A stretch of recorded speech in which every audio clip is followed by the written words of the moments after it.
بسم اللہ الرحمن الرحیم۔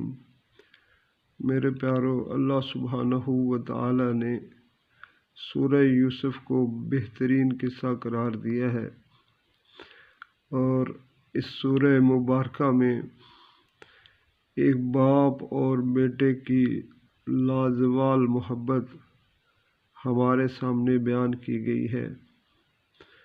میرے پیارو، اس قصے کو جب بھی پڑھا جاتا ہے، میں اسے ایک سال میں تقریباً 52 مرتبہ پڑھتا ہوں، لیکن ہر دفعہ اس سے نئے موتی دریافت ہوتے ہیں۔